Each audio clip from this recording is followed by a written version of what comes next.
When you look back at any major conflict, history doesn't really move in a straight line. It pivots. Sometimes the entire course of a war, the very fate of nations, it all hinges on just a couple of critical moments.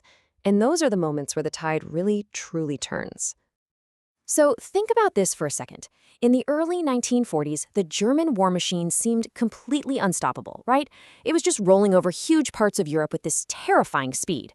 So the big question is, how does a force like that finally get stopped in its tracks? How does an army that seems invincible just stop? Well, the answer isn't just one single thing. It's more like a powerful combination. For Nazi Germany, the beginning of the end can really be traced back to two very specific, absolutely catastrophic defeats that completely changed the whole game. And the first of these major blows, it came from way out on the vast, frozen plains of the Eastern Front. This is where that whole myth of German invincibility really started to crack. The name itself has become legendary, Stalingrad. For 5 absolutely brutal months, you had over 2 million soldiers just tearing each other apart in some of the most vicious city fighting in all of human history. Up until this point, Germany looked like it just couldn't be beaten. But Stalingrad changed everything. It was their first major strategic defeat of the war. This wasn't just a battle they lost. It was a fundamental shift. But see, the real cost of Stalingrad went way beyond the battlefield itself.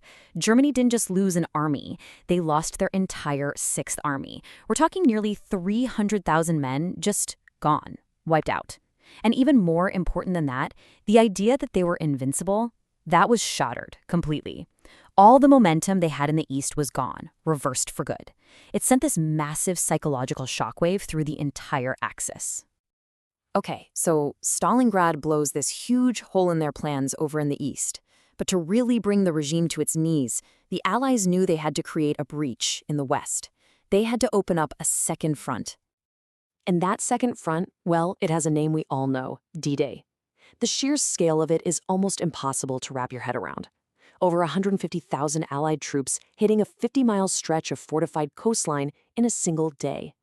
It's the largest seaborne invasion in all of history.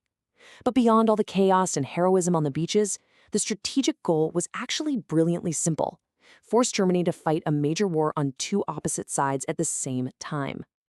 And you can imagine, for the German high command, this was an absolute strategic nightmare.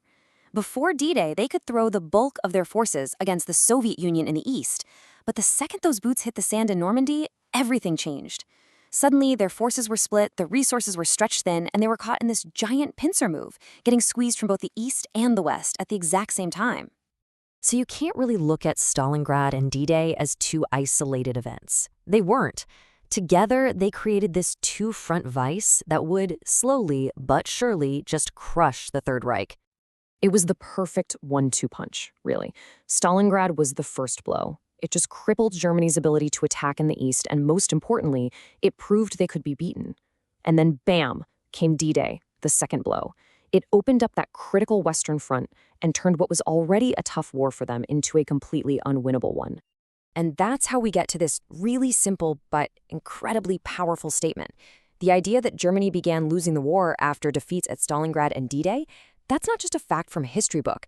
It's the summary of a huge, complex strategic reality that played out over 2 years and across two massive opposing fronts.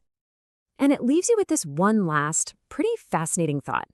Now, obviously, countless things contribute to the fall of any empire. But is it possible that for the Third Reich, the entire path to total ruin was basically sealed in just these two distinct, catastrophic moments?